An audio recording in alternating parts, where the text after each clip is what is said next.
Good evening, everybody. It is Sunday night. It is 7 o'clock. It's a very special Sunday. Happy Mother's Day. Do you think we have any mothers watching this, PG? I don't think so. See, if any of the 5 people that are watching right now, if you are a mother, please let us know. We'd I like to wish know. you I would Happy love it. Mother's Day. We would I love would. it. Happy Mother's Day to all the mothers out there and to all the sons and daughters and fathers and brothers and sisters and anybody that wants to come and watch us. It is, of course, WOSFL Weekly, episode number 29 in season 2. I'm your host, Jonny Bailey, and as already introduced, joined this week again by PG. PG, have a couple of people concerned that you get tripped up by a supporter on the pitch last Sunday? Are you okay? It was not tripped. It was not tripped up. It may have been cracked in a jaw, but not tripped up. Mate, But I'm sure it was probably somebody that listens to this podcast that's jumped on and done it to me. I think it was the boy from Campbelltown. Finally get his own back on me. Oh, mate, what a shambles. I don't know what it must have been like working, and I know we're not here to talk about that nonsense, but I mean, it must have been horrific to be actually working and trying to organise it all, but there you are, putting your life on the line for us, mate. We appreciate you. Aye, but look, I also did notice, I don't know if you saw in the comments, last week I got a wee dig made at me because Campbelltown got a draw. Aye. No, brilliant. Great for them. Good for them. Do you know what it shows though, PG? And I was thinking about this and I forgot to mention it last week with Josh. People pay attention to us. Like, and I know I'm not want to get big heated around, but you can tell that people actually do. Like, sometimes I think it's just the two of us just talking football and it's like, who really cares? Do you know what I mean? But then you see wee things. Somebody mentioned in the comments last week about the fact that the West of Scotland Twitter page did a profile on Campbelltown as well. And you know what I mean? You're just thinking stuff like that. I mean, obviously, in your job, you're not supposed to believe in coincidences. I certainly don't believe in coincidences. No. And it just kind of shows you sometimes. And I had another message during the week, nothing to do with Campbelltown, but I had another message for somebody during the week, and I won't go into it because it'll remain private, but it shows that people do watch, even if they like to pretend that they're not interested, and they do pay attention. We've not spoken about this other message. It's not somebody having a go at me again, is it? No. It's actually having a good. Not you. Not quite at me either, but in a kind of roundabout way. But I'll explain all when we're off air. But I digress. As we always say, thanks for watching. Thanks for joining us. I know it's a busy Sunday. I know lots of people will be otherwise engaged with it being Mother's Day. But thanks for spending your evening with us. Hopefully you've looked after your mother and you've treated her like the queen that she is.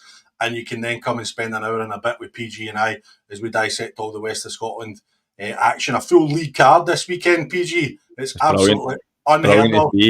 So well done, Kenny, for sticking in a full league card for us just to make our weekend. And then, of course, the weather comes along and puts paid to a load of fixtures as well. But we'll cover everything that took place. I think there was about 31 games or something, which is great. Reminder, if you are watching, as always, get involved. Your comments, questions, always welcome about your team's results, or if you've got any questions or anything you want to discuss or any news, then please let us know. If you are watching live, hit the like button. It's showing that there's 32 people watching now, so it could be all just hit the like button and then that will get the likes up.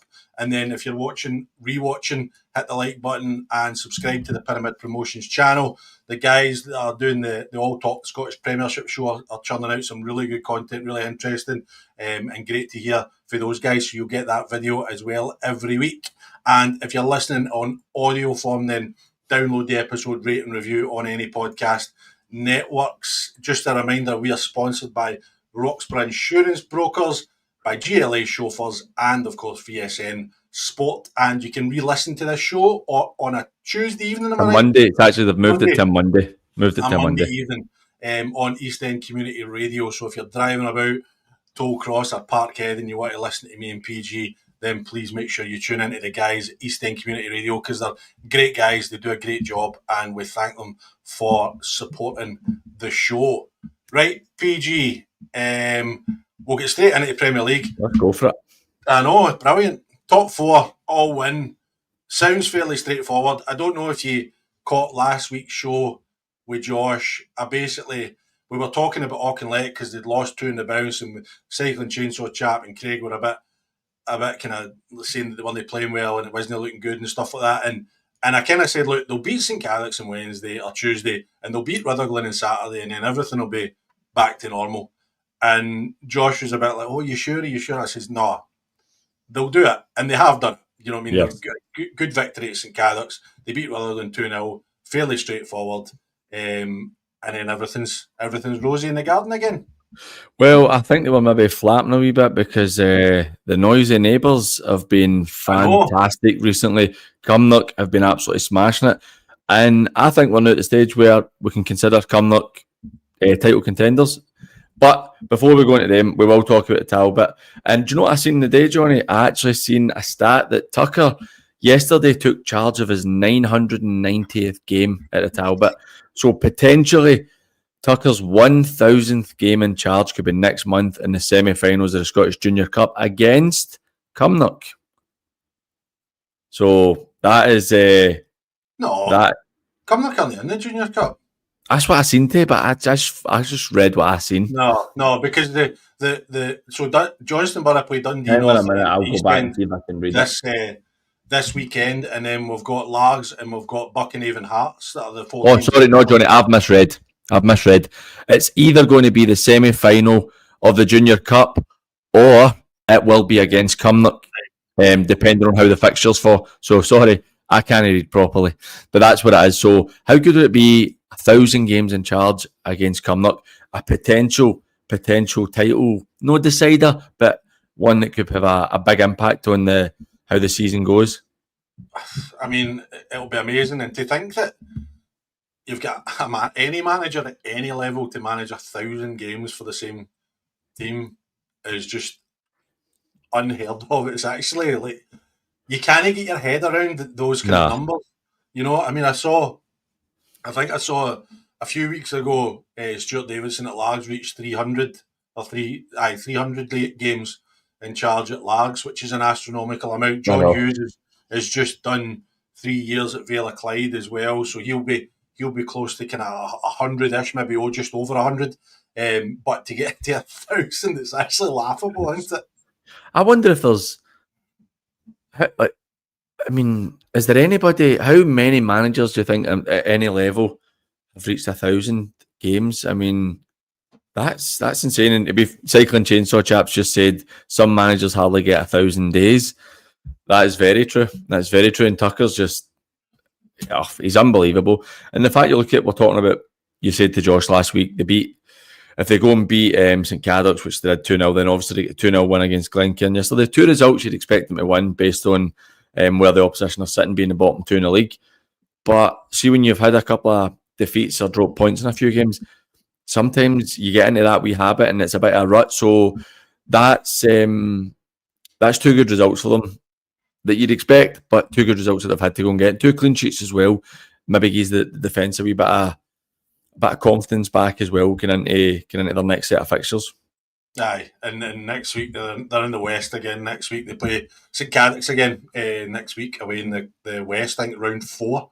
So although we've got another game in the West next week, which is a semi-final, so it shows we're a wee bit to catch up. But they'll probably get through that again. But I well done, and it'll be great. We'll do a wee thing for Tucker when he gets to that 1,000 games. It's incredible. But you're right. You're absolutely right. Cumnock though, PG.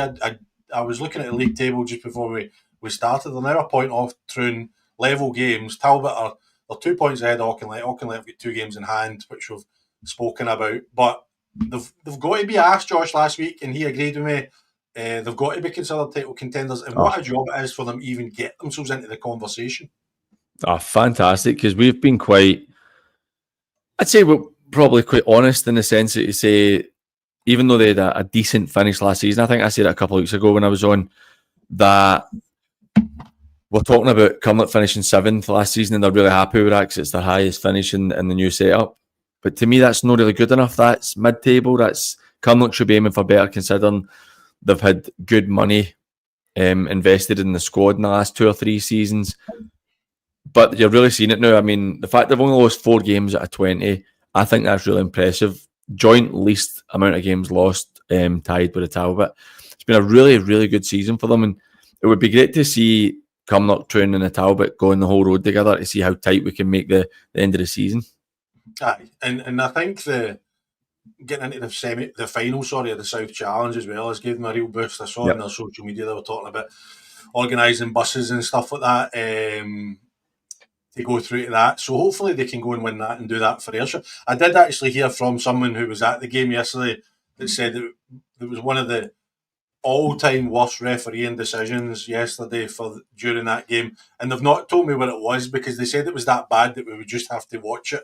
But unfortunately, there's not been any highlights put up yet. I see Martin Thurston. Hi, Martin. I know Martin well. He was saying that Cumnock were tremendous. Maybe you can enlighten us in the red cards. And there's Jordan Orge's saying there too, the strangest red cards with a minute to go as well. So I don't know what's happened, but it sounds as if the refereeing, the officiating is continuing its positive nature in Scotland. So that's all good. And then, of course, the other team, Troon, go to Glenafton, which is never an easy place to go, especially after them coming off a couple of good results, but managed to come away with a 2-1 win as well.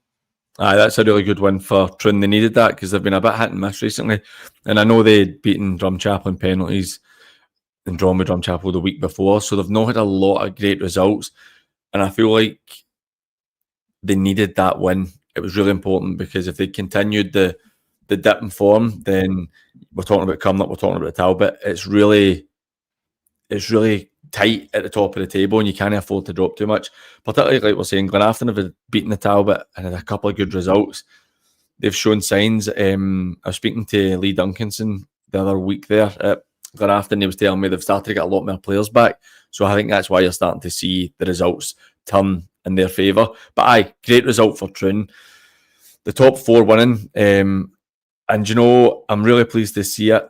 And it's no one where I thought would have been saying, but Pollock being in the top four, absolutely sensational run of form they're on. If I'm looking at it, that's 1, 2, 3, 4, 5, 6, 7, 8, 9, 10, 11, 12. They've not lost in 90 minutes in 13, 14 games. Mm-hmm. It's very impressive with that only defeat coming in the surprise defeat coming in the cup. No, it's an unbelievable run. And like you said, I spoke to Josh last week about it and stuff, and I'm raging myself, so I can't remember the name, but he says that everybody's obviously been talking about Monty and Stuart McCann and Bob McHugh and all that kind of stuff, but they brought in a centre half, I can't remember his name, and he said the difference that he's made to the team has been massive to what they've been trying to do. So things are looking rosy now in the garden for Pollock, looking for one of those top 8 spots. Just on Hurlford, PG, like... I'm sorry, Johnny. I've just been sent the red cards. Right, okay. It's video footage, so it's pretty hard to make it out, but it looks like quite a stramash happens on the halfway line. There was a headlock by Bert, Hurlford player, knee in the swingers. So it's Stuart Houston, I think, was the centre half that they brought in, who I don't know, to be honest. I don't know where they got him from. Maybe somebody can educate us on the show. And I meant to ask Josh at the time, but he said he'd made a big difference, and it's interesting that because being an ex centre half myself, the forward players always get the glory, but us defenders never get any credit, do we?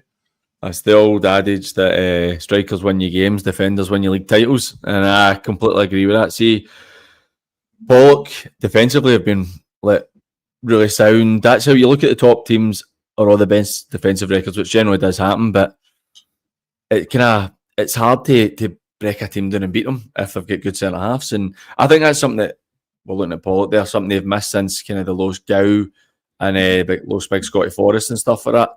But Hurlford, they'll be a wee bit disappointed yesterday not to take it in there. But how do you think that affects the team mentally, knowing that the season is now a damp squib for them? Like it genuinely doesn't matter like what they do, whether they finish bottom or if they finish top, they win the league, okay, right? But if they finish second to bottom, it makes absolutely zero difference in the season. I think it makes a huge difference in terms of, see, even no question people's professionalism. That's not what I mean. But you're not going to be. See if you can get an excuse to miss training. A couple of you will miss training because you're like, it doesn't really matter. We can't win the league. We can't get promoted. We're guaranteed to be in this league next season. I know that's what I know 100% that's what it's like in changing rooms, and I think you can see the fact that they've won 11 and lost 9. Absolutely no consistency, and that's what you get when you don't have a lot to play for. So I think it does definitely make an impact on, even if it's just subconsciously, on how you view certain things. Mm-hmm. Yeah, no, definitely. Round the other results in our team that kind of got Artley going, beat Renfrew 3-2, another good result for them. They had a couple of really good results against the top teams, and then kind of 1-2, lost 2, won another 2 in the bounce. But again, another team that can't really do anything. But I suppose for Willie Dyer and the Artley squad, it's maybe a bit different because they're trying to show that they can compete in the Premier League for next year. Whereas Hurlford don't really have that. They don't have any carrot to dangle, whereas Willie and even Jimmy Quigley at Renfrew can dangle that carrot and say, look, can you compete here next year and earn your place in the squad? I think that Artley have had a very, very good season. And they're exciting as well. I mean, there's 54 they've scored and 49 they've conceded. So you know that you're getting a lot of goals when you go and watch Artley. I think they've done tremendous. Obviously, I've got a soft spot for Renfrew. It's my local team. My brother played for them. I really like Jimmy as well. I really hope they'd start picking up some points because I know obviously we're looking at Hurlford and Artley won't go up, which means that down to 10th place we could be looking at teams getting promoted, which Renfrew are sitting just now. Glenafton get the game in hand on them with the same points. Then they've got Cowan a point behind, Beath a point behind them as well. So it's going to be really interesting to see who can get themselves into that kind of 10th position to see who's going to make it into the West Lowland League next season. But you're right. You're right in what you say with Artley. I think for Wally, they'd be looking to try and win this league next season, I think. Now, genuinely, because obviously you're losing all the teams, you're looking at Hurlford and Artley, their teams who will definitely be looking to try and get themselves, at least at worst case, in the top 3 to get promoted into the West Lowland League the following season. Aye. And they dealt a wee blow the day I saw on social media. Aaron Healy signed a pre-contract. Mm-hmm. Yeah, a big blow for them. Aye, that's the thing is, you know that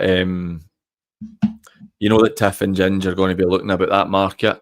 It's a market they know very well, and it's they've obviously done a really good job at Stranraer as well. So it looks like a team who are potentially on the up. So like with Aaron, you can't blame him for trying to make a step up a couple of divisions, and you wish him all the best. But that'll be a disappointing one for Arthur to lose somebody his quality.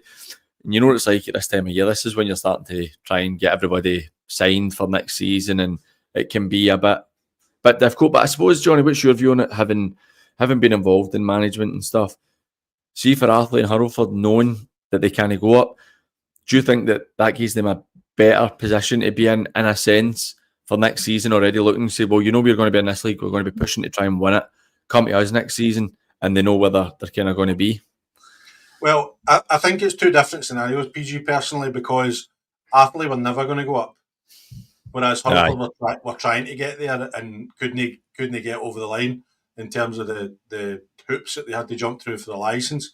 So I think for Hurlford, it was up until maybe 2 weeks ago, they were going for it, and now that's where that's the kind of point I was meaning about Hurlford, because it's almost like the rug's been pulled under them, which could have an effect. Whereas with Artley, they were never in contention to go up, so it was a bit of a different mindset for them. If you're with me. No, I get what you mean. I suppose, and it does make it quite disappointing for Hurlford. But I do wonder if you're Willie and you're saying to players, look, you know that we're going to be title contenders potentially next season. Come and play your football here. It's probably a bit more settled, knowing that they don't have the potential of, are we going up or are we not going up? Mm-hmm. Aye. And Paul Smith was making an interesting point there, saying the Lowland League West and East are just doing it with the old West and East Premier. Next season, the Premier will be the old Division 1. That's what the win, right? Well, know that that's what the win is if it's a bad thing, because you win a league at any level, Paul. It's good. I wouldn't mind if you win the Tiddlywinks League. If you're in it, you want to win it. But it is a fair point, because it is going to be predominantly West and East. Premier Leagues, but I don't think that's a bad thing. No, I think Paul's completely right, and that's something I'd said. Obviously, we were having a lot of discussions on the show. We were really busy at the time when there was talk about how the league setup was going to be, and I did mention that it's completely went back to the old way the juniors was with East and West split. I'm going to I get what you're saying, Paul. Paul's just put on there. It's not the Premier though, which I do get what he means, but it still is. You're a tier higher than you were, and I know what he means. But chance to get promoted. You've because it's not exactly the West Premier. Like the West Lone League isn't exactly the West Premier when you're looking at having your Cumbernauld Colts and Albion Rovers, Cali Braves and stuff like that. So it is slightly different, but I understand what Paul means. I just think it's slightly different. Mm-hmm. Aye, no, it's. But I mean, you look for argument's sake, right? I mean, if you take the bottom 8 just now, right? So you're looking Johnston Borough, Drumchapel, Renfrew, Glenafton, Cowan, B, Shotts, Rutherglen, St Cadox. Then you add in Irvine Meadows, St ROCHS, Darvel for the league below Ardrossan. It's a good Premier League. In my opinion, it's a good Premier League. Do you know what I mean?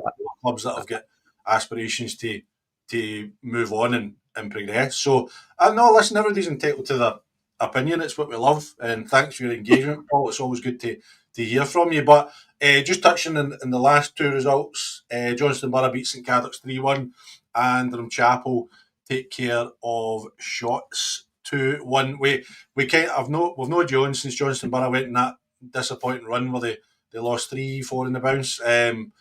And I asked Josh last week if we thought that was Johnston Borough's title aspirations gone, which he kind of said yes. Are you of the same ilk? Oh, 100%. Johnston Borough have no chance of winning the league. Unless clip it. Do you know what? I'm going to go full Hugh Keevans here. You can clip it.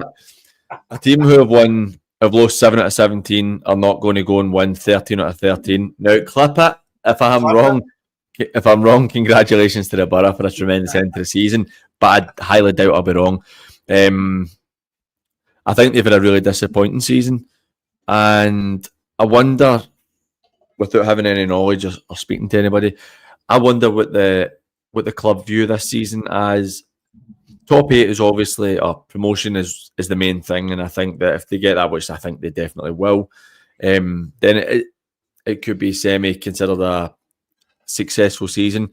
But I think with the quality they've got, with the investment they've put into the squad and everything else around the club, finishing 8th or 9th, even 7th is really not good enough for me. I think it's a really poor season, but they'll not care if they get promoted, and they can go and try and build next season and see what they can do in the West Lowland League. But I'm of the opinion. I think this weekend is massive for them. They play the Scottish Cup quarter-final this weekend against Dundee. I always get Dundee North End, East End. North End. That's a massive game for them. You know, I think that's to get to the semi-finals potentially. You look at the teams that are in the semi-final: Largs, Buckinhaven Hearts, Johnston Borough, Auchinleck. So you're looking at those teams. I think this is a huge weekend for them personally. Johnny, what do you think if they get knocked? I don't think they will this weekend. And to be fair, looking at the fixtures, they've obviously had a lot of hard games, because you're looking at, on paper, a favourable run after the Scottish Cup game. You've got Drumchapel, St Cadox, Glenafton, Glencairn, Shotts, and then Beath before they play Troon. So you could potentially be looking at quite a lot of points picked up in the next 6 weeks, and it does flip it on its head, and it's a different season. But what would your view be? See if they lose next week to Dundee North End, what's your views on maybe Murdy's position at the club, or how the club feel about how their season's going? I think they'll be extremely disappointed. Of course they will. I'm pretty sure. I'm absolutely certain, and I know for a fact that they expected to be at the top of the table contending for the league title this season, and they've not achieved that, so they'll be disappointed. But I do think securing that promotion to the Lowland League West, which is ultimately the goal of all the kind of so-called bigger teams in the league, and they're going to do that, then I think you need to persevere. In my opinion, I don't want to see I don't think getting promotion to the Lowland League West and getting to, even if they did get to the Scottish Cup quarterfinals, whilst it might not be what you wanted, I don't think it's enough to justify changing the manager, personally. That's fair enough. I still think that Murdy should have time, even if they get put out on Saturday. I think it should have time. It should have time to finish the season and see where they go. Get promoted, then it becomes a discussion for Johnson Borough. But I think if they make it in, then I think it should still be in a job. It's kind of maybe just asking the question to see what your view is, Johnny. No, that's fine. No, listen, I'll always give you my opinion. I said to Josh last week, I'm a massive proponent in giving managers time unless it looks completely disastrous and the wheels have fell off completely. Personally, with people talking, I think when we spoke about Dean, when Dean was on, we had people talking about Kevin Kelly at Co-winning being under pressure. We've had folk talking about Maxey being under pressure. Folk talk about Murdy all the time, but it's basically just because of the investment that the club's put in, that kind of thing. I mean, PG, we get people talking about Tucker when they lose a couple of games. Do you know what I mean? Like there was genuinely stuff on social media when they lost those 2 games in the bounce last week saying Tucker's time's up. Do you know what I mean? Like it's mental. It's mental. So I just don't believe in it, and especially when you're achieving, maybe not achieving the targets that they set in terms of competing for the league, but they're still going to get promoted. And I think Murdy more than deserves a chance to build a squad for the Lowland League West and see where that takes them. Have you heard any rumours on the Drumchapel job, PG? By the way, the buddy, I know this is not going to make any sense for people that are listening that don't know me and you, that haven't got access to you and I's WhatsApp chat, unless we've got any Russian agents listening along. The guy that I was talking about is Drumchapel Amateurs. He's taking it's not the that makes more sense. That definitely makes more sense. So, have you heard any rumours on the Drumchapel? Do you know? I've heard absolutely nothing. Neither have I. There's got to be a lot of interest in that job because financially, the Drum, obviously, well, I don't know. I say obviously, they lost a big sponsor through no fault of their own this season, which was a bit of a dunt for them. But they're still reasonably attractive in terms of what they can pay players. They've got a great committee who give everything for the club, and they've got a good community about them as well. It's obviously a club I know really well, and they're trying to do things the right way. They're really trying to improve the Donald Dewar, and they've got a good hardcore of fans, which I think all the new clubs that have come in, the Drum have been the one that have been the most successful, not just on the part which they have, but they've been the most successful in terms of how they've built a club and how they've managed to get the community involved. But maybe Liam Callow's hearing things that I'm not hearing, and Johnny, you know what to tell me anything, but that you're taking me away. I don't know if Liam had a few glasses of red wine when he said his mother out for lunch this afternoon, but absolute nonsense. PG, see the Donald Dewar, right? I've never been there. I've never played there. I've never actually even visited it. I've seen a few people being quite disparaging about it in terms of a few comments about the distance the changing rooms are for the park and stuff like that. Is that relevant? Is that not? No, Johnny, it's a sports centre, and Drumchapel doing everything they can to get it completely under their ownership. They've done a good job with the facility as it is, but see, for me, the changing rooms are literally. See, if you were walking from the home changing room onto the park, it's including walking inside, I'd say 30, 40 yards. I mean, the example, I don't know if you've been to a new co-winning setup, but it's like, do you know what I mean? It's miles away. The changing rooms are miles away for the pitch at co-winning. You know, they can get the licence and stuff, and I can't say. I'd say it isn't too dissimilar for that. Aye. It's no horrific. And co-winning's up a hill as well, so see, after you've done a warm-up, see, try to get up that hill, you're knackered for the games. Co-winning's definitely worse in terms of distance from the park to the changing room, definitely. Paul's said on it, Donald Dewar's a terrible place to watch football. I get what he means in the sense that it's very tight and narrow. Can I just ask Paul, did you get out the right side of bed this morning? No, it's because he's a Clydebank man. Paul doesn't like the Drum. Right, okay. A Clydebank man, what are you doing watching Western Scotland Football League? Paul's one of your top fans. Happy to have you, Paul. I'm only winding you up. But as far as I'm aware, I don't know if it's changed since a year or so ago when I heard, but even the drum, they're trying to build a stand behind where the dugouts are. So they're looking at taking the fence down and putting a stand there, as far as I'm aware, if that's still the plan. So they're really trying to do a good thing. So it would be a very good job for somebody to get. There's got to be a lot of interest in it. Aye, I think so. Liam's just saying he's hungover after being down south watching 2 games. Who are you watching, Liam? Anybody good? I hope it was non-league football, none of this Premier League nonsense. But aye, so, and interesting, Paul's here. Clydebank have picked up in the lower league as well, haven't they? So good couple of wins. That's 11 goals in the last 2 games for them. Really good to see, because they had a right part of me bad wants them patch. to stay in it though. Aye, so they can bear it with everybody next year. Aye, do you know what I mean? I know. I think having those Clydebank, Auchinleck, Clydebank Pollock, these kind of games, part of me wants them not to get promoted, but I still feel a wee bit of ownership over them, like a wee bit of kind of fanboy, because they're like our team, and I want them to go on and do well. So, aye, good luck to Clydebank. We know that much luck, right? Okay, into the first division, where NACHO v St Rochs round 2 at Recreation Park in the Valley yesterday, but ends in a bit of a damp squib, 2 each. So doesn't really do any team any good. Try to catch up ground on Irvine Meadow, whose game was off against Cumbernauld. I think you're right in terms of trying to catch ground. I mean, Darvo don't really have a much shot of winning the league with having played the 3 extra games and being 8 points behind. But I think for Darvo, if I was trying to look at it on Twitter yesterday when I was out and about, I'm sure they were 2-0 down, so it was 2 second half goals. Shows a bit of character for them. St Rochs will be absolutely raging with that, though. I mean, that was an opportunity where, with the Meda not playing, they could have closed it to 5 points with a game in hand. And it's another. Do you know what?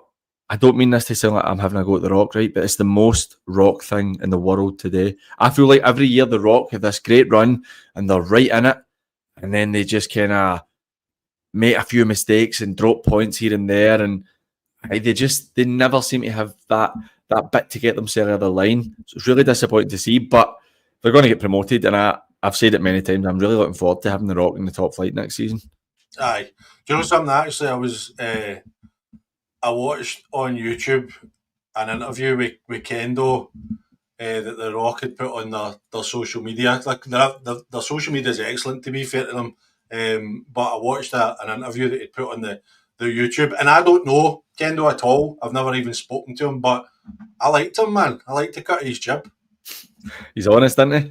Aye, I did. I really. He does love a 2 a.m. tweet as well, to be fair. So I wonder if he likes a wee drink and then just goes, "I'm taking to Twitter right now." But it's great for us when he does that. No, he never does anything out of line, but it's funny. It's funny to see when he's put on a tweet, and it is quite early. No, but early over the moment. He strikes me as just like a kind of old school, like junior manager. Do you know what I mean? There's no airs like graces with him, and I'm only going by an interview I saw on YouTube. But there's no kind of airs like graces with him. He'll tell you how it is. This is what he expects, and this is what he expects you to do. And if you don't do it, then that's it, kind of thing. But aye, good luck to them. And I'm sure the travelling Rock fans gave NACHO a bit of stick as well. Although Celtic were at home yesterday, so it was maybe a bit tamer for NACHO down at Darvel. Petershill beat Gartcairn 4-3. Nothing really to talk about there. Rob Roy.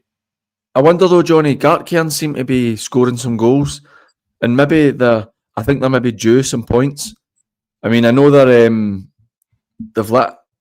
got a point last week, against Lanark, right, and they got a point the week before against Thorneywood, but they're kind of getting into that position now where they're clearly improving a wee bit. I still think they'll probably miss it in the top 8, but they're clearly starting to turn a corner, and it's nice to see, because we spoke about it. We didn't want to see them get into a stage where they were getting battered absolutely every single week.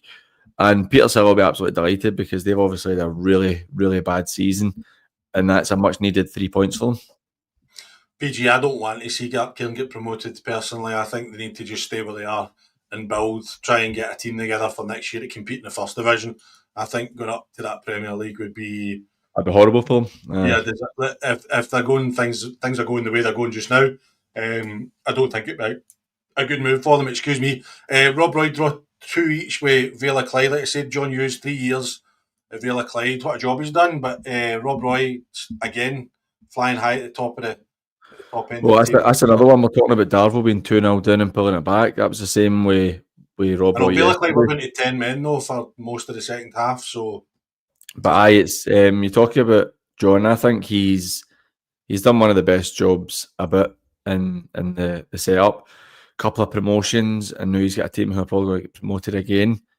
He's done a really, really good job. But I'm pleased to see Rob Roy doing better. I'm really, really like Gibby. I got a lot of time for him, and that's another decent result because I know they'll be disappointed to have been 2-0 down, but nobody's going to get an easy win against or an easy point against Villa Clyde. So that's a decent result for Rob Roy. And it keeps them in that kind of top half of the league position where a wee bit of breathing room. Yep. And Benburg move up to 11th. They get a really good result against Neilston. And Kilbirnie Ladeside beat Lanark 2-1. You would probably expect them to beat them, but that's Kilbirnie up to 6th in the league now. They've played 21. They've kind of roughly about the same games teams run about them. But from where they were when Colin Riley came in, I think now you'd be a brave man to bet against them, not get one of those top 8 spots. He's done an excellent job. We've said it quite a few times that Kilbirnie are a club who should be doing better than they're doing. And Colin, when he came in, he had a good wee start. He did with a lot of new managers with a bounce to get, and then it kind of fell back and reverted to type. This is obviously him getting his stamp on it, and you can see that the team's getting much better. So I'm really pleased to see them win 6th place in the league. That's more where you'd expect Kilbirnie to be. And just to go back to the Ben's game, good couple of results for them recently, picking up much needed points. Neilson, on the other hand, they're in a really bad run now. A really poor run. 2 wins in 10, PG. Aye, it's no great at all. And they 2 wins, I think, if I'm correct, actually, if I look back, you've got a win over Petershill, who at that time, that was almost a gimme, and then a win against Wishaw, which again is a gimme. So it's been a really bad run of form for them, and they need to turn it around or they're going to have another season in the first division. But having said that, as much as you and Dean want to shoot me down, it might not be the worst thing in the world for Neilson to be in the first division next season, because they'll be competitive instead of getting up a league and no being competitive. Okay, mate. Okay. And finally, let's get a really good result 2-1 at home to Ardrossan. I really fancied Ardrossan the way that Tony started at Ardrossan. I fancied them to go and get the points off Whitlets, so they'll be disappointed not to come away with anything. Massive win for Whitlets. I mean, I know, grand scheme of things, it doesn't mean much, but it was a really surprising one. I thought, like you said, with Tony being in there, good start, Ardrossan were going to go and win that one by a couple of goals. So that's really well done to Whitlets getting themselves a 3 points there. Aye, and it's interesting when I spoke to Tony for the radio, he was kind of saying that because they've played more games than others, they can't really afford any slip-ups, if you like, and they might not have expected to beat Irvine Meadow, so that maybe alleviates the pain of this one, if you like. But this is one of those ones where you look at and you go, oh, that could come back to bite them, maybe. Aye, really frustrating after getting a good result against the Meadow. Mm-hmm. Yep. Okay.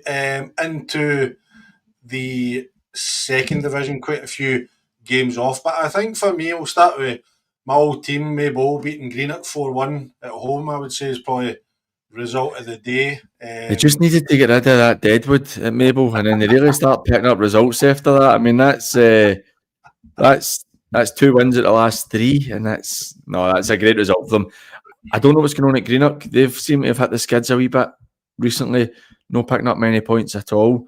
I think they've 1, 2, 3, 4, 5, 6 games without a win. Mm-hmm. It's not a great run of form for them, particularly with how good a start the season had. But excellent for Maybole, and it's quite a convincing one as well with 4-1. Aye, no, definitely well done to them. At the top end of the table, Bells Hill continue to win games, beating Blantyre. And Blantyre are an interesting one since when Andy came in, they started that train. I think they won 5 or 6 league games in the bounce, and that's them now back-to-back defeats, which is no ideal for them in terms of their promotion aspirations, but good for Bells Hill just to keep the pressure on Threave at the top end of the table. Aye, it's a really important one. Obviously, Threave getting the win yesterday against Thorn, who I think took points off Blantyre recently and were looking a wee bit better.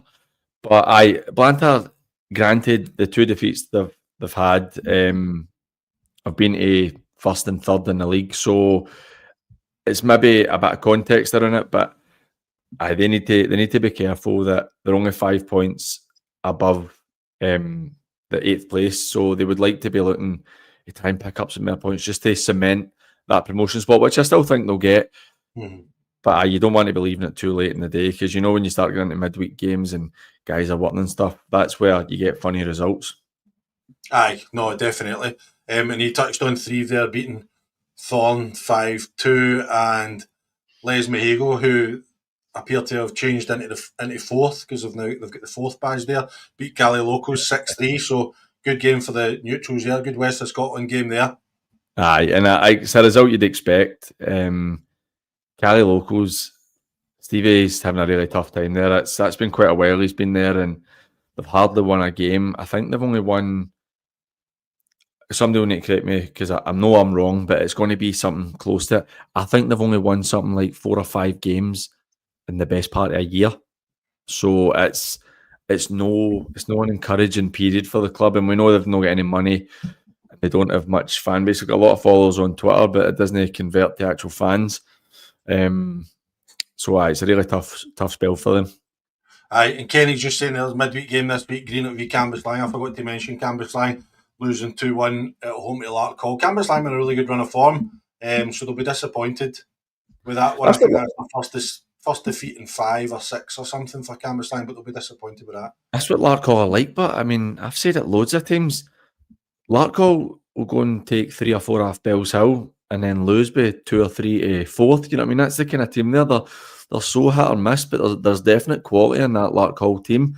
So I'm not overly surprised that they won, but Cambuslang will be disappointed, right? Because like you said, they've been a really good run of form. Mm-hmm.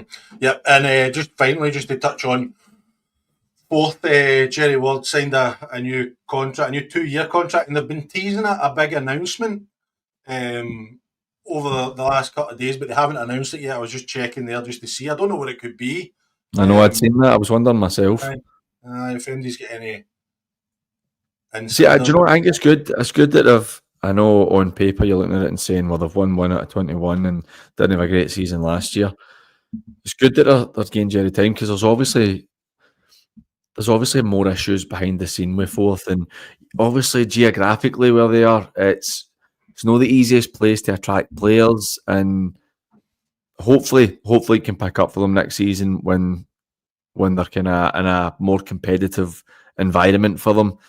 But I'm pleased for Jerry. He's a nice guy, so it's good to see him getting an extra couple of years in his contract. Yeah, and we're building up really. Bells Hill play 3 on the 28th, so a week on Saturday, which is going to be massive. I see Bells Hill were saying that their hospitality's sold out for that already, so expecting a big crowd. And then in between then, next week, we've got Bells Hill go to Les Mahigo, so that'll be a tricky one for them, because Les Mahigo are going well, and Threave play Cali Locos, so you're expecting Threave to pick up 3 points against Cali Locos next week, but Les Mahigo v Bells Hill at Les Mahigo could be a close one. Well, I think you could be looking at a potential draw with Bells Hill and Les Mahigo. Excuse me. Threave will beat Cali Locos. Both teams could be sitting on 53 points next week, getting into that, or the week after getting into that game. It'll be really interesting. Did Bells Hill beat them earlier in the season? I think Threave beat them. PG. Did they? Yeah, I'm pretty sure. Oh, they did. 3-1, 2-1. Yep. Mm-hmm. So it'll be really interesting. And there's a wee comment for Maxie. It's funny. I wonder if his team are winning. I've not heard from him in a while. We know a lot of clubs well between us, Maxie. We've got Maxie. I was hearing for Gary, you were patrolling about Spartans on Friday night, so doing well. Gary was saying he had a good chat with you, talking about Gary Holt. Was saying he was playing in the Scottish Seniors with Maxie on Friday night up at Spartans. Okay, into the 3rd division. So Yoker get the ghost of PG away by beating Glasgow Uni 4-3. Really good turnaround after, I think they were 3-0 down at one point. So a very good turnaround. I'm pleased to see Adam Barrett getting a couple of goals. He's a good guy, works really hard, defender. So I was pleased to see Yoker get a win, because they're a great group of boys and they're better than they've been shown. But granted, when you're playing the Port and Craig Mark, and that's 2 of the 3 games you've lost, clubs that I know really well, Maxie, then that's to be expected. You're playing the top 2 teams in the league. But great result for them. Glasgow Uni have also been in a good bit of form, so that keeps them kind of right on their toes. Same games played, only a point behind. Interesting for me was the Port draw McKellar. Really disappointing result. I think that really puts the ball in Craig Mark's court to try and go and win that league. I think that kills it, PG, personally. I think there's a good chance because Craig Mark have only dropped points in 4 out of 21 games. You'd have to drop points maybe 5 games at the last 9, and obviously mental things like that have happened before, but I just don't see it happening. They're a really dominant side in the league. No, and I think they scored 2 late goals yesterday to beat Glenville.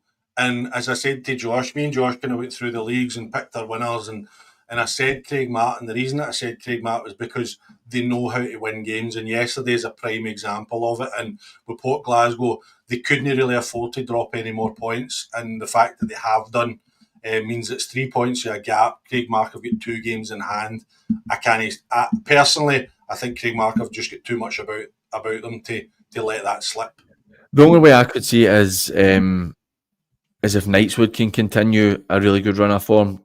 Well, Josh did make the case for Knightswood, and I had to kind of agree with him. They've won 6. They won the last 6, and they got a really good win yesterday away to Knightswood 3-1. Away to Easterhouse 3-1. So he made a decent case for Knightswood, Josh, to be fair.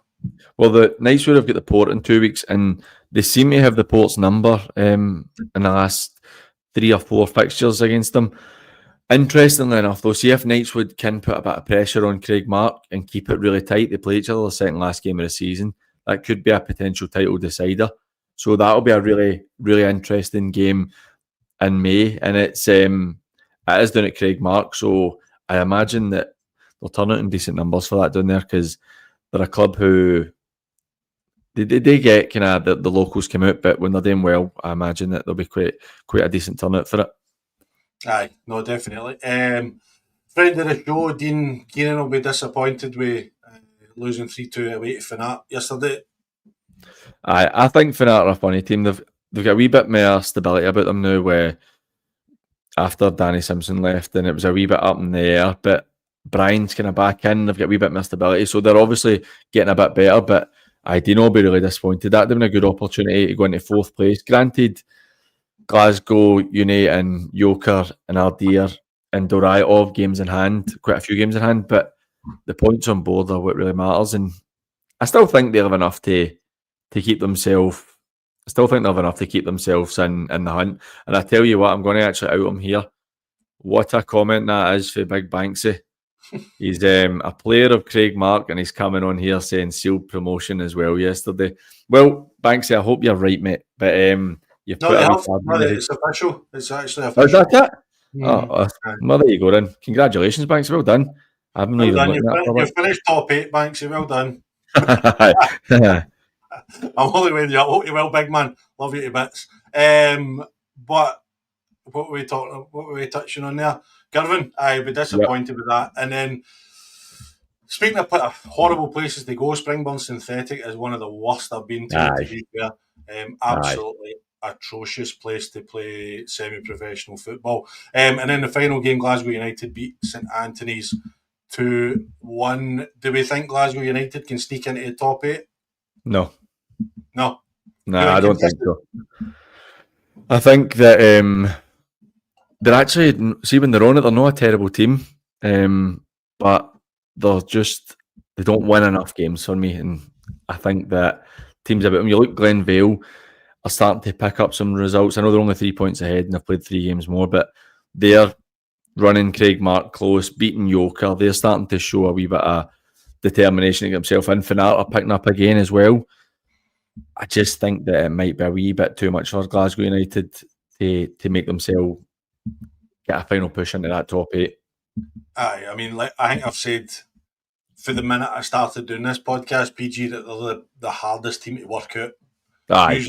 Usually you get a grip of most teams, but Glasgow United, they're one I would never ever put on my coupon on a Saturday. Nah, no chance. It's Gamble responsibly.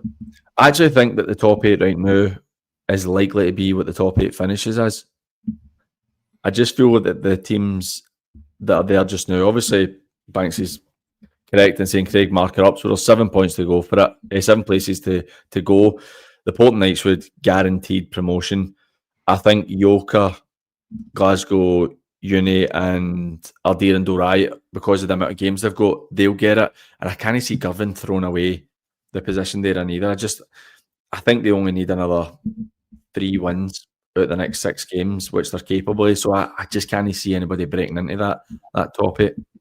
I tell you what, though, I am concerned with Ardere's run of form, though, PG. Do you know what I mean? I know that game was off yesterday, but the last 3 results, getting beat from Lugar, getting beat from Glasgow Pershore, and then drawing with Finnart. Now, Finnart's not the worst side in the world, of course, but I'm just a wee bit concerned. They need to address that slide. And yesterday would have been a really good test for them, but shock, it rained, so Dalry was off. Right. But I'm concerned. I think Sean will be really keen to get back on the horse, so to speak. They host Easter House next week, which isn't going to be an easy game as well. What would be your view? Who could potentially make it into the top 8, potentially at Ardere's expense? Because they are the one that I would say probably would fall out. I don't think they will, but if they would, who would you think would be able to make it in at their place? I don't know. I mean, I think the one, and again, it pains me to say it, but I think you need to. I'm concerned about Girvan as well, just because they've played more games than everybody else. They've played 4 more games than Yoker and Ardere, who are directly below them. They've played 6 less than Dalry.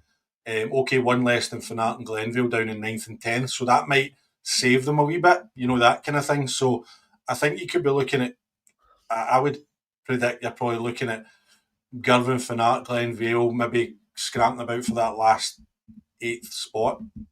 I just see what you're talking about games played.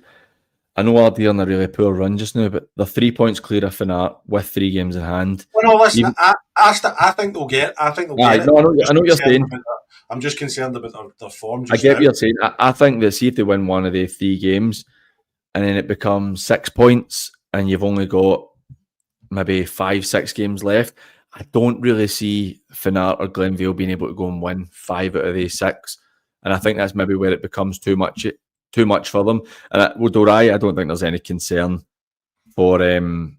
I think that they've got enough about them that out of the last 12 games they'll win at least 5. I think the only thing that could really hamper Dorai would be the backlog of fixtures, because we know the pitch and the problems that they have, and they're going to be playing a lot of games during the week. And we've already seen in the Premier League and the First Division, with games getting played at night time, that things can happen. And I was just looking at the fixtures there. So Girvan play Dorai at Girvan this Saturday. So that's a massive game as well.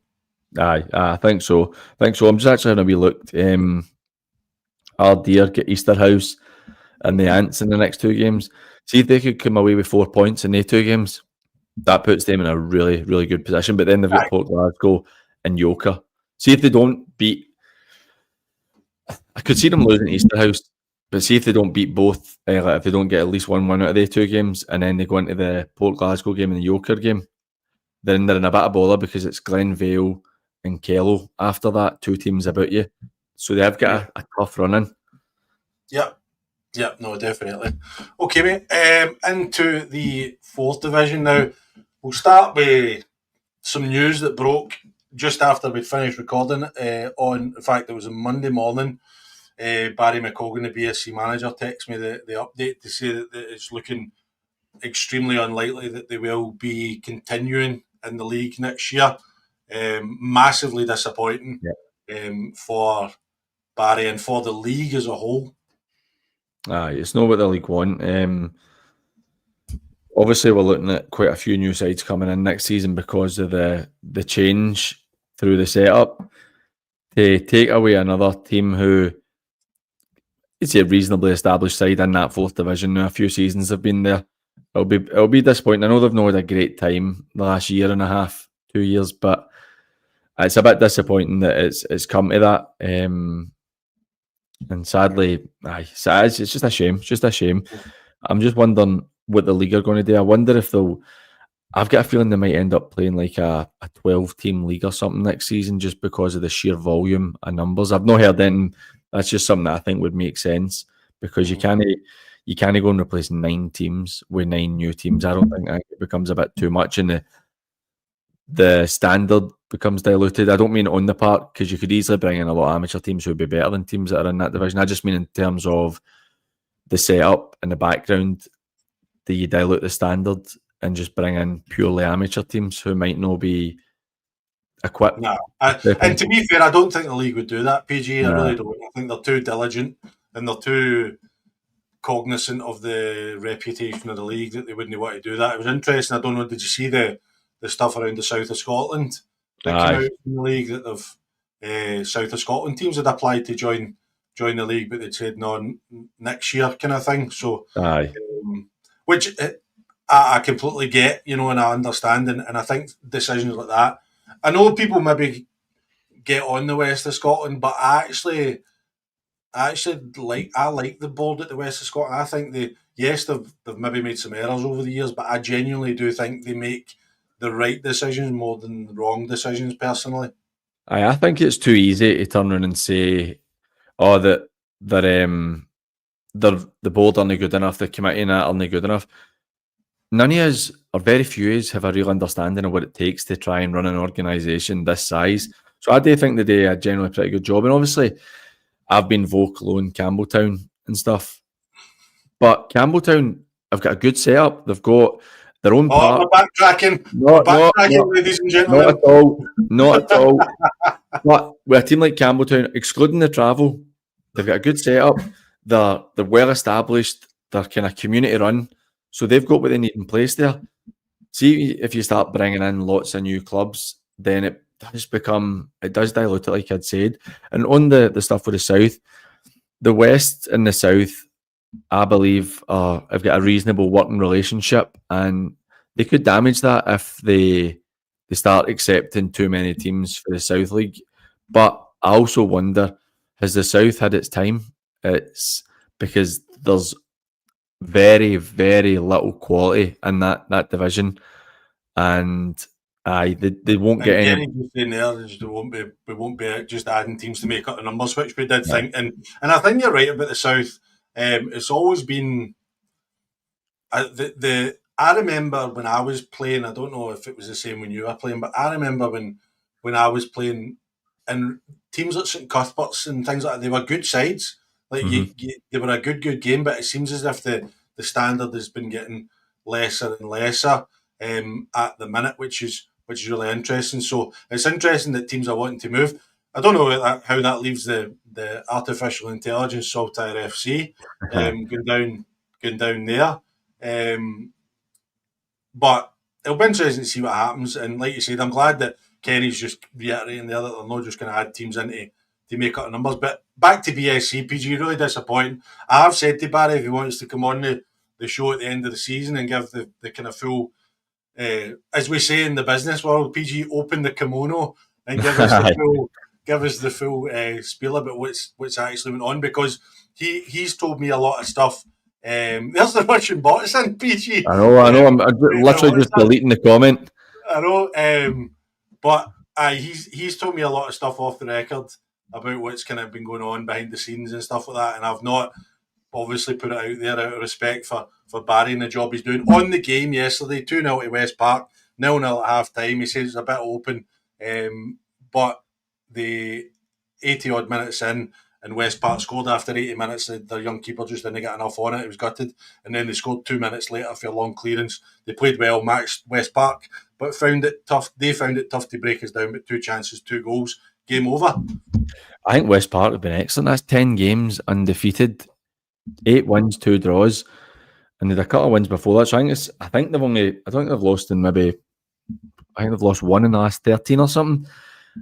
I didn't expect that at the start of the season for West Park. I did think that they'd be a team who'd be pushing there's the Russian bot back. I did think that they would be a good enough team to get promoted, but they've really, really put a marker down for a team that can win the title. And it's good to see, I touched on it before as well, it's good to see because when Kendall was there, they did really well, got promoted, and then when Kendall left, and tore their side apart. They really struggled. So it's great to see them coming back.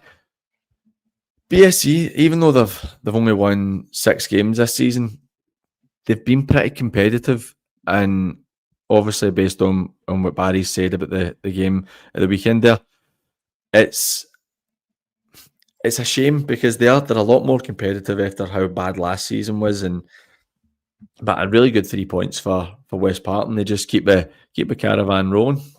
I know. I mean, the thing is, we're talking about Cumnock at Cumnock Hurlford at the start of the season, and how it's going to affect them now. How does it affect the boys at BSC, who I would imagine are not getting any money whatsoever at BSC, and now they know that they're not going to have a club at the end of the season? It's so disappointing. It is. I mean, you just don't want to see it. And it's a shame. I wonder what will happen with our players as well. I wonder if some of the teams will be trying to cherry pick certain players for that league. Yep. Game of the day.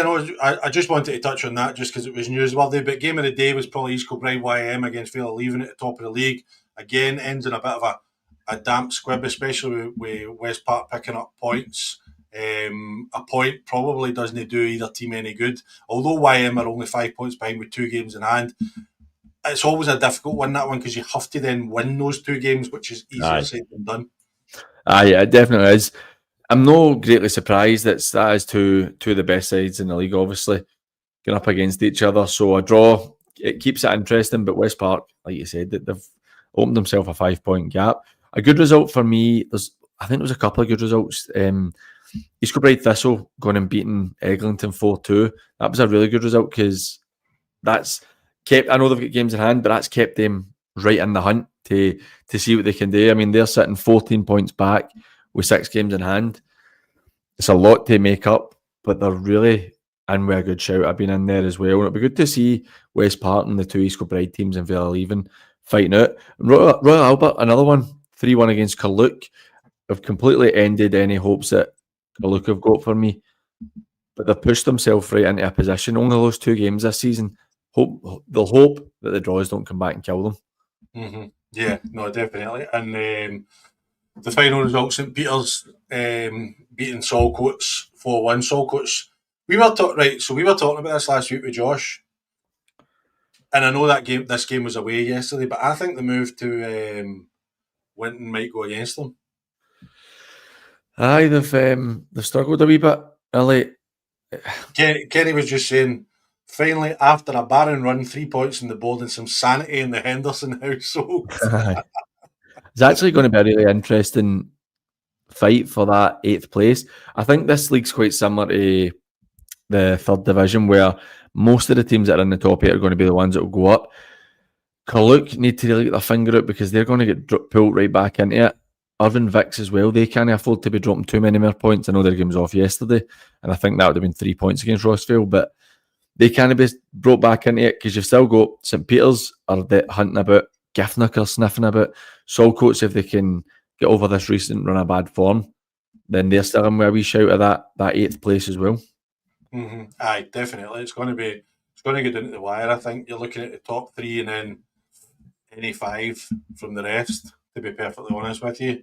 I think Kenny's just saying Saltcoats' next home game is at Largs. But again, Largs, Astro, nice surroundings. Again, that's, for me, I think that the Saltcoats have got a real home advantage because it's a horrible place to play and it's a grass park. So they've kind of lost that. And Liam's just asking why they're playing at Winton and Largs. So there was storm damage to the dressing rooms. I believe the roof get blown off. I think. Mm-hmm. So they're trying to do some repairs to the pitch round about there. A couple of questions in the chat, PG, just to finish off. Now we've kind of covered all the leagues. So Liam was just asking what happens to Saltire City if the South was to join the West. So I'd imagine they would just come with them, mm-hmm. Or they would ask ChatGPT and they would tell them what to do. Do you think, Johnny, do you think that's something, and maybe Kenny can, I suppose it's not something he'd want to divulge, but see if there is a bit of a mass exodus in the South, do you think that the West should just consume them and bring them in? Well, it's Or does interesting it though, become because Cycling Chainsaw Chap's just talking there. He's saying Wigton's closer to the Isle of Man than it is to Auchinleck. aye. I mean, it's a fair bit of travelling down there, and And the it's problem you've teams who got, don't have the money as well. They need to do it. and the problem you've got going down there, PG, is the road, and you've probably been down there. The road network is terrible. It's not like if you go to. I mean, you're talking about going to places like Forth and Lanark from Ayrshire, which is miles away, but it's motorway most of it. Unless you got the back roads, it's motorway. It's not too bad. But if you're going down to places like Wigton and places like that, it's the roads are horrible. You know, it's no Aye. nice places to go. So I don't know what they would do. So it'll be interesting to see. And Kenny's just confirming their applications for the South of Scotland will be put on hold for a year. So there'll be nobody coming in from the South of Scotland this year, according to Kenny. Martin's just talking about, I know Martin well, he's just talking about they moved on to Newcombe Amies and they go to Campbelltown every pre-season. They meet and play for a trophy in Arran. So that's what we need to do. PG, just get them over to Arran, we'll play there. Middle ground. Do you know what I mean? And Paul Smith's just saying not to sound too grumpy for Johnny, but Saltire FC are an abomination. I'm curious. It's piqued my interest. I'm curious to see how it would go. I don't. They're another. They're for me. They're one who. They're one for me where they don't have. I'm talking about Campbelltown. At least they have their community. They've got their own park. They've got like what they need to be at the level. So they're in bus and things like that, you know. Aye, they're very sustainable. Clearly, right. Despite me saying that the results are really poor, right. But what does Saltire bring? Like, I don't get it. Like, I'm interested to see how it would go, but I don't really understand what they bring. Well, the issue for me as well, they've signed quite a few boys for Dumbarton and stuff like that. Like, and they're going down to, as the chainsaw chat there says, they're going down to Wigton and places like that during the week. So, and I know they'd said something about the fact that it could be an easier route into the Lowland League, but I'd heard a rumour. And again, it's another Johnny Bailey rumour. PG, here we go, we're ready. So I heard a rumour from someone that in order to get into the Lowland League, or to get a licence, you have to have 3 years worth of accounts. Mm-hmm. So they're going to have to hang about in the south of Scotland for 3 years before they can even think about going to the Lowland League. They're not going to get promoted anyway. No, but do you know what I mean? I know what you mean. I know what you're saying. I know what you're saying. See, to be honest, Johnny, you're saying that. I'm sure I've heard something similar, that they have to be. There has to be a few years accounts there as well. Mm-hmm. The South don't have anybody that can challenge in my eyes in the West and East that are proper challengers. I mean, you might get the odd game where they could get really fortunate and just a freak result, but you're not going to get that in the two games against the East and West, and I just don't see it. But Johnny, obviously, you've been talking a lot about. I've seen that. Mm-hmm. So Barry's saying on the current players at BSC, we're sourcing suitable clubs for them and already a lot of offers in for them, and also hosting an open friendly soon for fellow coaches to get a good look at them. I think that's really good for BSC that they're actively trying to get the boys out there and continue to play at the level. So well done to Barry and the guys at BSC for that. Aye. Absolutely. And I saw a comment up the top. Hold on. I find it, because we've had loads of comments. Thanks everybody for getting involved in it. The chat's been class. Just that Liam was talking about his games he was at. He was down at Newton, Aycliffe 5, Ashington 2, and Step 8 in England, and Yarm and Eaglescliff. Eaglescliff, Proto Tier 10 of English football. That's what it's all about, going down there. See, to be fair, I remember it coming up. We used to go down to Durham pre-season. I went down with Glenafton one year. And did you play Chesterley Street? Yeah. We played Chesterley Street. I actually scored for my in half against Chesterley Street. Cycling Chainsaw Chap's just asking if we're going to be keeping this slot on a Sunday night for Lowland League West podcast next season. We haven't really discussed it, PG, yet, have we? It's the discussion for the summer. We'll just enjoy the rest of this season just now, and then we will decide what we're going to do for next season. But it's been good. It's been good this season. I've really enjoyed it. So I wouldn't want to. I think we probably will expand into covering it, because, like you said, there's going to be a lot of our teams in it. But it just gives us more more teams to talk about, more teams to fall out about. I think obviously it is something we need to discuss, but we don't want to lose. We don't want to lose a lot of. John, that's got to be you, isn't it? It's not me. By the way, I bet you, and the thing is, I bet you Shanklin79 doesn't even know I used to play with Hibs as well. Good to see you, buddy. Aye, it's interesting for next season. I think we probably should talk about it. We don't want to lose your clubs that we've followed that for the 5 years that the show has been going. So I think it's something we probably will do. I saw a comment. I know we'll just want to try and get through a couple before we finish up. I'll not read out the exact wording, but can I ask if the league chooses to bring a team which is a pain to travel to, should they no fit some sort of travel bill? That's for John Riley. Thanks, John. I don't know. I don't think that's really the clubs should be doing that if they've been brought into the setup. That's the league bringing them in. Kenny said no.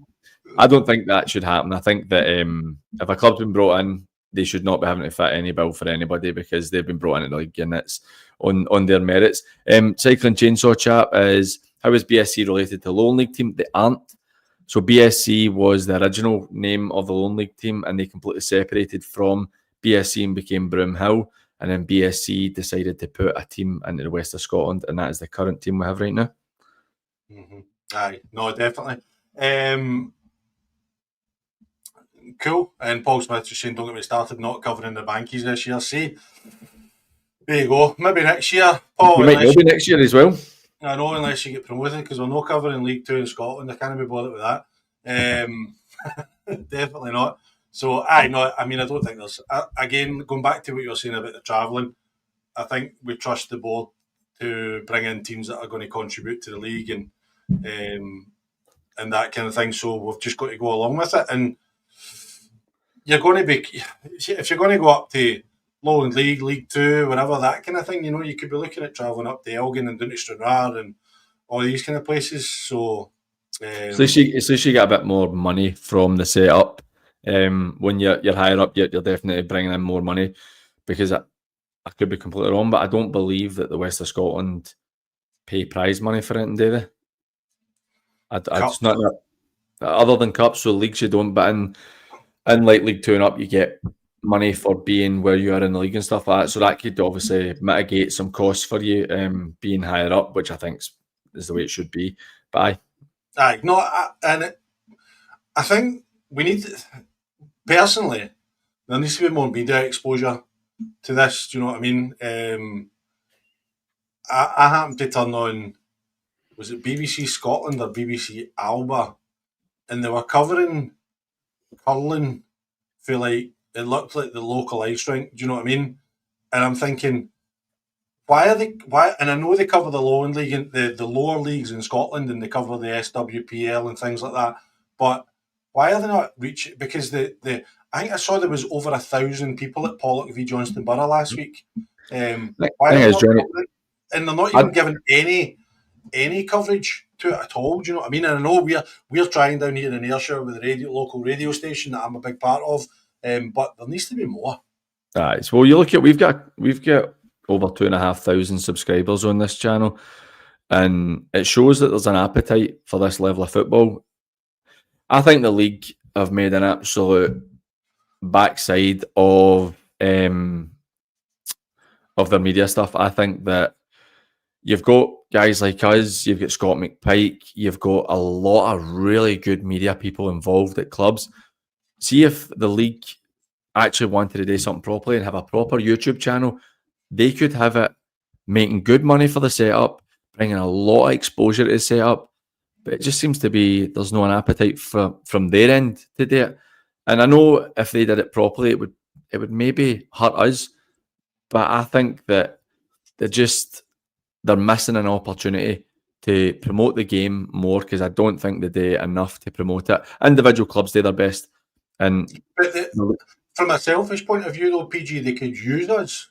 I know, mate. I know. It's been spoken about and nothing ever materialised. But I just think that there's such opportunity for the league to actually do something on YouTube, free content for for fans, promote the level so much. I mean, I know what it's like. We've not so much now because obviously we don't quite pump out the same volume of content, but we've had times where in months, like tens of thousands of views on this channel purely for West of Scotland football. The league, if they did it properly and get everybody's buy-in, you could be close to 100,000 eyes, 100,000 sets of eyes a month on the channel and just promoting the life at the level. And I know it's a big undertaking, but there's people there that would be wanting to help, and it's a missed opportunity for me. Mm-hmm. Liam's just saying BBC Alba also does shinty. I actually really enjoy watching the shinty. It's a class sport. And James, just we'll touch on this just before we finish because it's an interesting comment.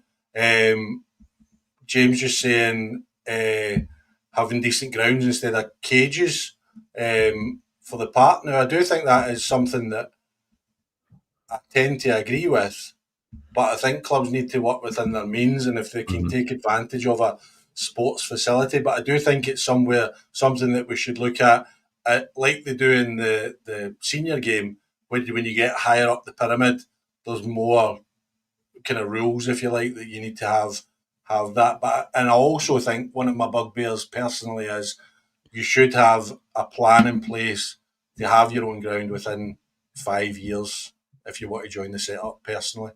I also think that it should be tried to be aimed at a bit like the Dure. I know Paul was talking about, says he doesn't enjoy the viewing side of things for the Dure, but Drumchapel are trying to do more. And then you look at like Renfrew as well, what they've done with their park. I think that New Western Parks, for it being, in quotations, cage-like, I think that Renfrew have done an excellent job with their park, and it's a decent place to go and watch football.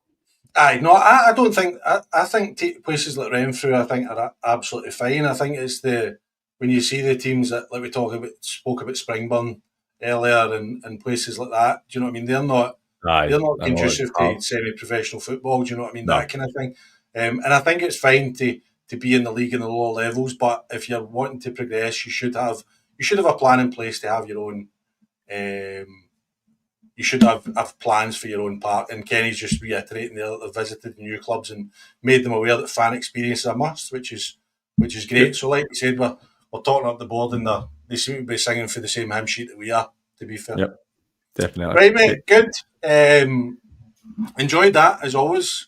Thanks very much for giving up your Mother's Day evening. I'm sure the missus was delighted.